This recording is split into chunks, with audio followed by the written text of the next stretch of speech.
Hey everybody, thank you so much for checking out this video. It's your girl LB. Welcome to my channel, Watch With Me LB, where I give you fun, fresh, and funny rants, reviews, and recaps on my favorite movies and TV shows. Y'all not gonna see my face this time. Ask me why. Girl, because I have broken out in hives. I have. I thought that it was my allergic reaction. Y'all don't care. I have hives, okay? It's stress-induced hives. Okay, and it looks a hot mess. It's all over my face, all over my eyes. It's everywhere. I look scary. Y'all don't want to be scared, do you? Exactly. I know some of y'all been riding with me in these And Just Like That recaps since season 1. And in the season 1 finale, I started breaking out in hives, and I said I needed HBO to run me my Benadryl money. Okay, and now we back here again, and I can't help but to think that these ladies are causing me to stress out. I mean, they got other stuff going on in my life, child. I got laid off, but I'm just saying, I don't think it's a coinky dink that I get laid off during the And Just Like That season. So let's get into the video. So the episode opens up and we are seeing Carrie, and I'm not mad at what the lady looked like. Thank God for Jesus, okay? She's opening up the window to mind other people's business, and she sees that there is a man who is getting dropped off by an Uber, and he is going to the downstairs unit. Now, pause. I thought, like, I know in New York you got, like they have a big, I don't think they call it, what they call it, a garden suite to make it fancy, the basement, child. I thought if you own the whole thing that you own the whole thing. I didn't know it was she owned just the top and then somebody else on the bottom, because the man had walked down there like it was, on some Airbnb type stuff. And I was like, oh, that's a little weird. Okay, I thought she would have bought the whole thing with her gagillions of money she had, but for my child, I don't know. So the moral of the story is Carrie wants us to see that she has beautiful shoes, okay? And she really, really does. She has really nice shoes, but the problem is that she does not have any carpet in that house that she bought for that man that she don't know and them children that don't like her, okay? So the floor is hardwood, and the man who's downstairs, when Carrie walking in the house with her shoes on, he can't get no sleep, okay? Because he sleeps during the day, and that is a problem for that gentleman, okay? So he don't like that. And I just completely and totally find this totally impractical. But Carrie only wears heels in her house, right? She doesn't wear flats or sandals or flip-flops or Crocs or, fluffy anything. It's literally stilettos, pumps in a club 24/7, even in the bathtub, okay? Comment down below and let me know if you are a no shoes in the house person. I don't care either way, but I don't like my feet to be in nothing. Like, if I'm home, my feet are not in shoes. Like, my daddy can be at home all day and just have New Balance on all day, reading the paper. I don't understand it. Let your below the ankles be free, bro. Like, I don't understand how you could, and especially in a stiletto, in a heel. Those things are designed to be torture devices for the people who wear them. So I don't understand why you would want to be in the comfort of your own home and be uncomfortable. Especially because I think Carrie, or maybe SJP, wants us to see her feet. Because whenever there is a reason for us to see SJP's feet, we got to see them for at least 10 seconds. It'd be a long shot on her feet. I don't know. But she like us to see her feet. And I don't particularly like that, because I don't like feet. I told you I don't trust feet. Moral of the story is that man had enough. So instead of going to the front door of the house, which I found strange, because you don't know me like that, like, if you go to somebody's back door, you have a relationship with that person. If I don't know you like that, you bring your ass around to that front door. Don't knock on my back door, because that's how Lucy and Ethel would kick it, because they was besties. They would come through the back door. That man don't know her like that to be knocking on her back door. You got to go up the trellis stairs in the backyard where the rat super highway was. I ain't like that. That was real familiar to me, and I ain't like that. Banging on Carrie's door. Carrie said, "Hello, how can I help you?" The man said, you keep up too much noise. You got all them shoes on your feet. You ain't got no rugs in the house. Carrie said, well, my design choices are actually in fluctuation right now. She explaining to a total stranger why she don't have no rugs in her house. Excuse me, bro. You don't know her and she don't know you. I thought that exchange was completely and totally weird. Because for one, if I can see you through my door and I see that I don't know you, I'm not opening my door. Carrie lived in New York for 7,000 years. Why is she opening doors for strangers? That's weird. Maybe her wealth is like insulating her from danger, she think. I don't know. The man fussing at her, she says, I'm Carrie. Who are you? Why are you telling this stranger also could be murderer your name? He already know where you live. You trying to become a lampshade? I don't get it, girl. So the man name is Duncan Reeves. Duncan Reeves said, listen, I'm so sorry I came at you sideways. You know, this is not how I usually am. I'm just really sleep deprived because I work at night and I sleep during the day, and you just be tipping and tagging and clicking and clacking. You do the river dance in your apartment during the day, and it's really, you know, keeping me from sleep. I'm grumpy. The vibe that I was getting was that she saw a man that she was attracted to, right? And that she automatically assumed that the man would be smitten by her, just the presence of her, right? And so she was talking to the man like in quips, like, oh, you were tired because of the me of it all. Like she was talking to him like it was literally like a sitcom. Like it wasn't supposed to be a real life interaction between real life people in real life. The man said, listen, I'm sorry. I don't mean to come at you like that, but could you do me a favor and just maybe not wear your heels in the house? And she was like, kind of dumbass question is that? Okay, that was a stupid question. I don't know you and you don't look stupid, but that was a stupid question. I'm not saying that you are stupid, but the question that came out your mouth was a stupid fucking question. The nanosecond Carrie is inconvenienced in any way, the girls got to go to lunch. I'm more than sure all three of them other bitches had something to do, but she made them go. She put them at gunpoint and said, girl, if you don't bring your ass to this overly priced, very fancy downtown Manhattan restaurant, as soon as they placed their orders, Carrie said, my downstairs neighbor hates me. In my mind, I'm thinking, yes, bitch. I mean, yeah, that makes sense to me. It makes sense to me. Miranda says, oh my God, my neighbor at the Airbnb blasts death metal all day. Just trying to get into a conversation, right? Because, you know, you say something, I say something. You say something, I say something. That's conversation, right? So look, Carrie, we have something in common, you raggedy bitch. Carrie says, well, what that got to do with me?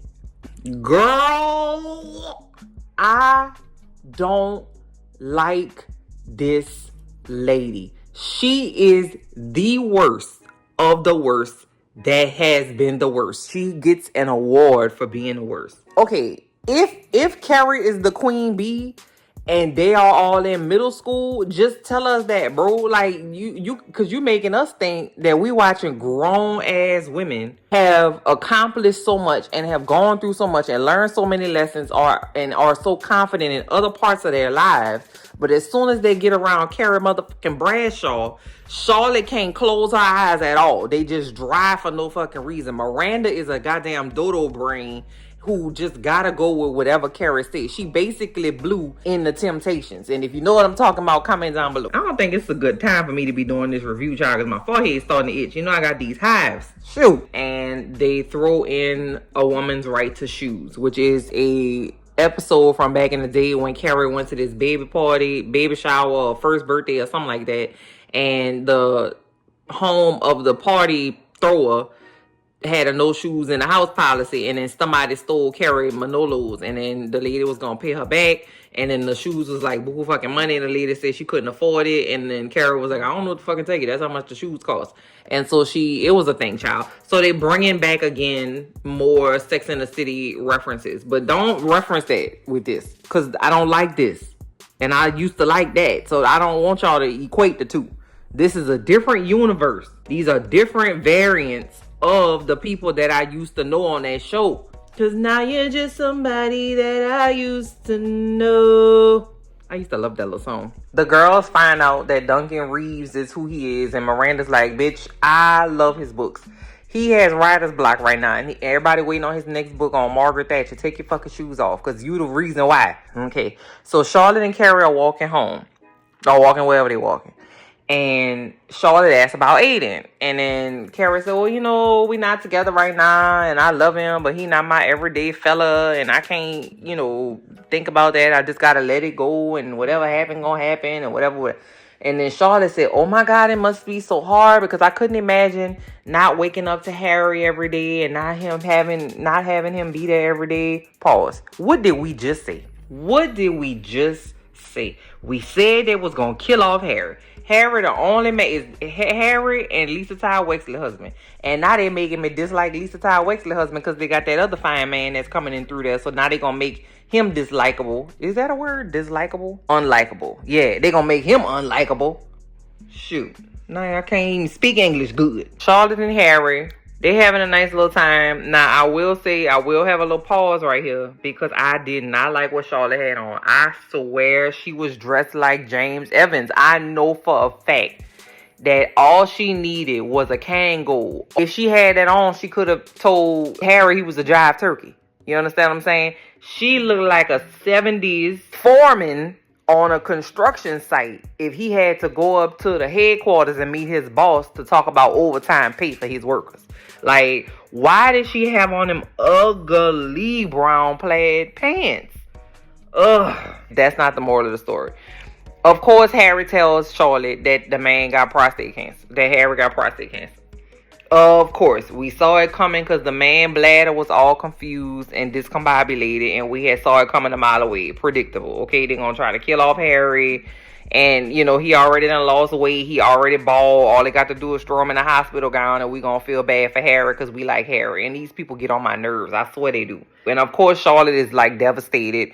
Winston Churchill down there don't know what the fuck going on. Everybody just all emotional and all confused, and I really just don't like this choice that they made for Harry, because why couldn't Harry, you know, do something different? Let's have Harry be the chairperson of the International Divorce Lawyers Coalition, and he got to go on a global tour to recruit other divorce lawyers from other countries to join his coalition and take his ass off to Vietnam somewhere. Okay, can he not go to goddamn Rwanda and see what's hitting over there? Like, you know what I'm saying? Like, you ain't got to kill the man or make the man sick in order for him to go away. Like, we'd already lost Big. The Peloton done killed Big, and Carrie didn't call 911. And I'm not gonna deal with Charlotte and her shenanigans if something happened to Harry. I'm just not gonna do it. So Harry says, Charlotte, girl, don't even worry about it. Prostate cancer have a 98% survival rate. We gonna be fine. Do me a favor, don't tell nobody. I don't want to be the cancer guy. Everybody gonna feel bad for me, and everybody gonna treat me like all different and shit, and it's gonna be a thing. Just keep it under wraps. And Charlotte said, I bet. About Seema, she goes to the bank because she needs to get a loan, you know, because she's trying to start her little business. So she telling the lady, I don't know, I call her Miss Pam. She telling Miss Pam, the bank tell the lady, oh girl, you know the man done took my business out from under me. He said he was gonna sell me his shares, but he didn't do what he said he was gonna do, and I don't want to be number two. And she running down all her business to this little lady, Miss Pam. Miss Pam said, girl, I feel you, girl. Only thing is, you don't really have nothing to work with. Like, you have a lot of overhead, but you don't really have, you don't really have nothing. You don't have no guaranteed income, and you got a driver, and you spend a lot of money on clothes and X, Y, Z. Pause. Just hang on. Seema don't strike me as the type of lady to not have invested in property herself, to not have any other forms of investment or other forms of. She look like she could roll off of dividends. You know what I'm saying? She look like she invests in the market. She played a market. She got some property. She got a couple rental properties, some apartments or something. Like, I just can't see her living off commission alone. I ain't gonna hold you, because she don't look like a commission type of bitch to me. I feel like that was a little far-fetched to me, because she would handle her business more so than what they making it seem like at Miss Pam desk over here at the First National Liberty Bank of Trust in Manhattan. Comment down below and let me know what you thought about that, because that just didn't seem right to me. I just didn't like the feeling about that. Long story short, that Seema storyline in this episode is real short and cute, okay? She want to get this loan to go get her little startup or whatever, and she real nervous about it. She end up not getting the loan, which I ain't like that either. She should have connections in the community. She should have relationships in banks where she tells her clients, yeah, I'm going to send y'all over here to go see Pam if y'all want y'all a little loan. And then Pam come in and be like, yeah, Seema, you did lots of business with us. You got this X, Y, and Z for collateral. We're going to go ahead and give you this little loan because you done business in the city. Like, why they making it seem like Seema just some like laid off the street. I ain't like that. I ain't like how they was playing with her anyway. So Carrie Bradshaw continues to manipulate and force herself into situations. So she go over there to Duncan Reeves' house, to the back door. She got a basket full of jams and jellies and shit and tea and whatever. And she said, "Oh, welcome wagon."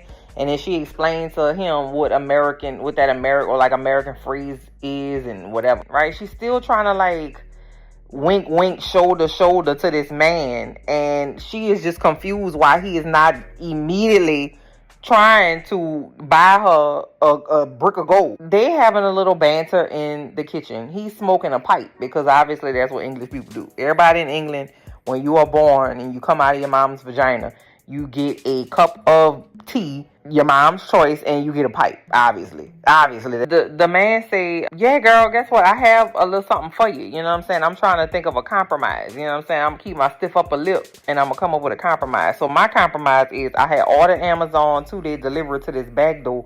I had got you some slippers. And she opened up the slippers and you would have thought that man had told her go fuck herself. You know what I'm saying? She was like, "Oh no, bitch, I don't." Why would you do some dumb shit like that? Why would you even give me no ugly ass, polyester ass, Golden Girls, thank you for being a friend ass slippers? Okay, I don't know who you are, but goddamn it, you get out of my face. She didn't say that, no, but that's how she acted. Okay, and the man was like, "Well, bitch, what's the problem?"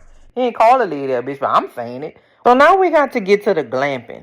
Okay, LTW and Charlotte. Now pause before I even talk about that. Why is LTW not in the foursome with the girls? Whenever they go to lunch, LTW don't be nowhere near the girls. She always like in service to somebody else. And I don't really like that. She has not had a storyline that has satisfied me this entire season. And I know the season got 72 episodes, Jesus, and we're going to have to grin and bear it. Like, we got to hunker down and get through these episodes. But I still don't like what they're doing with her character. Anyway, LTW and Charlotte's families are going glamping on Governor's Island. And at first I thought she was talking about Ellis Island. I was like, huh? But that's not it. Governor's Island is a whole nother island. And you really can go, I don't know if you can go glamping on it, but I know you can go like to Governor's Island and they do have a pool. And you can do like, I don't know if you could barbecue, but you could like have a picnic and stuff and, do stuff. So LTW and Charlotte people they going glamping. Charlotte kids, per usual, are being little pains in the asses. Okay, Rock don't want to go.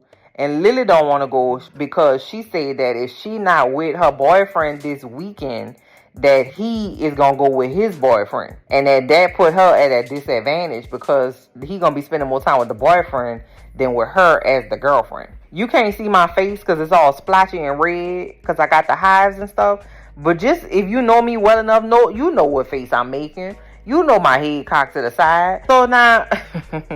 Miranda over there at the Airbnb, and she been leaving note when the man blasts his death metal. She leave him a nice little note on a legal pad. I'm assuming it's nice. First time she did it, he turned the music off.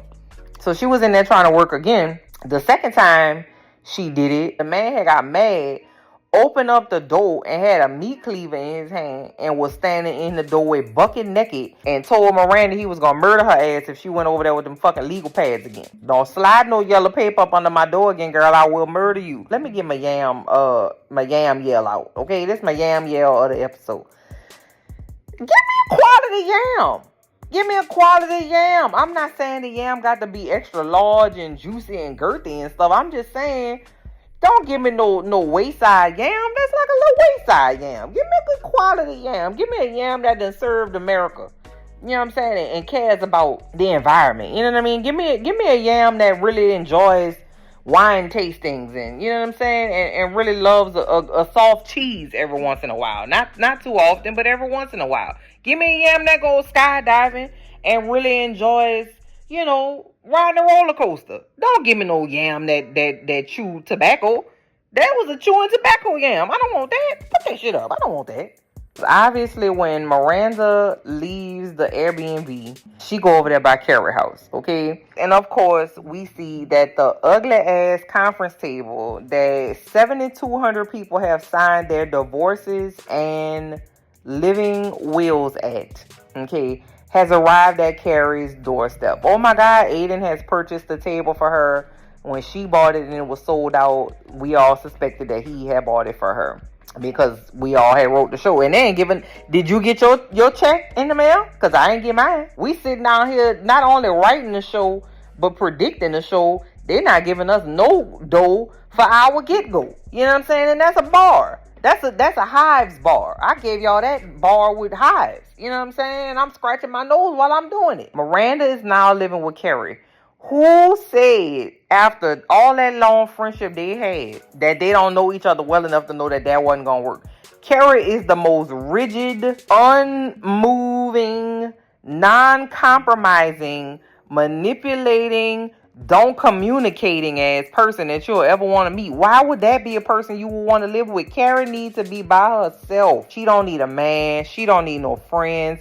All she need is betterhelp.com. They don't have hotels, I guess. Hey, Steve, can I live up on top of the pizza knish stand? I don't, you know what I'm saying? Like, you don't have no other resources, bro? Seema is a real estate broker. Isn't that your partner? You don't need Charlotte to go. Okay.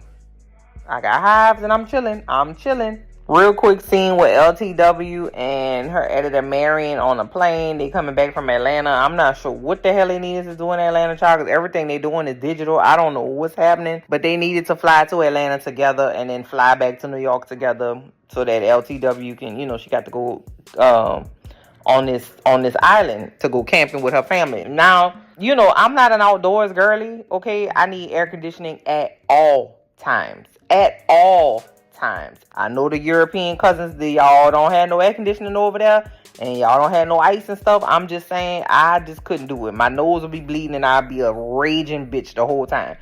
I couldn't go camping, especially right across the river from Manhattan where I can see all my creature comforts. I can't get my DoorDash. I don't have no air conditioning. I can't watch no Netflix. I'm missing my shows. You know what I'm saying? I like my stuff. The glamping experience looked real ghetto to me. I don't know. It was given like Fire Fest. Like, it was like, yeah, we got tents and like furniture and stuff, but we literally, I don't know if that's the Hudson or not. I'm assuming it's the Hudson. I don't want to be that close to the Hudson. They had like tall grass. I'm like, bro, I know they got rats in there. I know they have rats in there. Mosquitoes, snakes. It just did not seem appealing at all. At all. Comment down below and let me know. I'm not sure. Everybody was miserable trying to go along and get along. LTW and her husband was like kind of beefing all of a sudden. Like all of a sudden, right? LTW's husband has been the best. Like, you know, pouring into her and like encouraging her. And now all of a sudden, because marrying her with his dangly earring, he got to be an asshole. Oh man, I was supposed to be going to take pictures with doing guy around town pictures and I ain't want to be here, blah, blah, blah. That has never been his MO. The whole last time he been on the show. Now all of a sudden, dangly earring pop up, and that man say, "Fuck you and these kids. I'm trying to go take these pictures because I got to go be alderman."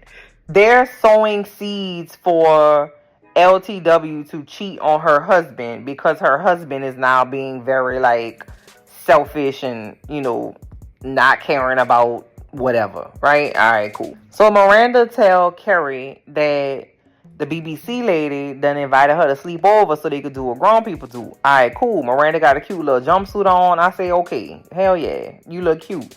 Haircut cute. Outfit cute. And then she's like, yeah, I don't know if I feel like it just is missing something. It look a little too casual. It look a little too something. And then Carol was like, oh, girl, yeah, I got a little something I could, you know, give you or whatever. And then she gives Miranda this scarf. And it matches the outfit really nicely. And Miranda was like, girl, this looks expensive. You know, you don't have no cheap shit. It just is really, you know, blah, blah, blah. And then Carrie's like, girl, listen, I ain't paid nothing for this, girl. I got it at a flea market and such a so-and-so or whatever. So over there by Carrie house, she texting Samantha, who leave her out of it, okay, about the man from downstairs.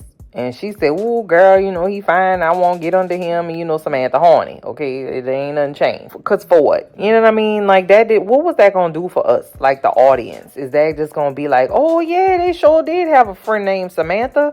I wonder what she up to. Of course we know Samantha. We've been wanting Samantha the whole time. Don't bring us no little poltergeist Samantha on a text message. That ain't going to do nothing for us. So now for a 15-second scene, we have to see Miranda completely and totally nude aside from some goddamn compression socks. Listen, okay, just chill. Just everybody chill. If I'm going by the level of equality that I asked for, I say, if you give me the tits, you got to give me the yam, okay? Earlier in the episode, we had some World War II Vietnam veteran ass yam. So now we got some Miranda titties. And I guess that's equality for you. So that's where I'm going to leave it at, okay? That's where I'm going to leave it, and that's where it's going to stay. I'm not going to deal with it, and I'm not going to say nothing else.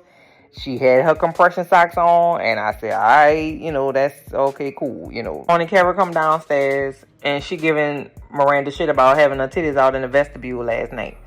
Then she see Miranda eating the yogurt, and Carrie's like, is that my yogurt? And then Miranda's like, bitch, you don't eat. What you mean? You eat what Jesus ate. Bread and water, okay? And maybe a little piece of fish every once in a while. What you talking about yogurt? If I know I'm having somebody come to my house to move in because they, whatever, I'm going to order me some groceries. Or I'm going to go make my groceries. I'm going to get some breakfast stuff. I'm going to get some juice and some waters. I'm going to get them stuff that they keep in their rooms. And so, especially if that's my best friend, I'm going to get the candy they like. My mama, she will bulldoze our whole house down to the studs and build a new house if she knows somebody coming over. I try not to do that. I try to just be hospitable. You know what I'm saying? Carol was like, yeah, bitch, you can have this mattress. I'm not giving you no sheets. You gonna have to wash your ass with the hose out back. So now over there on that island that's literally across the street from a damn Dave and Buster's in Manhattan somewhere, LTW and her husband get into it because the husband sees that it's a picture in her phone of LTW and marrying the editor with the dangly earring, and he don't like that. He like, well, damn, you ain't tell me this man was all fine and shit. I thought it was just like a little man. That ain't no regular man. You know what I'm saying? And so they get into it. And then LTW storms off. She runs into Charlotte. Her and Charlotte both stressed out. They need to get away from their family on this family trip that they drug their family to. Okay. So they go and decide to get into the pool. And so LTW say, Charlotte, girl, I got some tea. But I really want to fuck my editor. She did not say She did not say that at all. And then Charlotte was like, bitch, I really don't have time for that. I got some other shit going on. Definitely can't tell you what the shit is, but I don't want to hear nothing about what you got going on.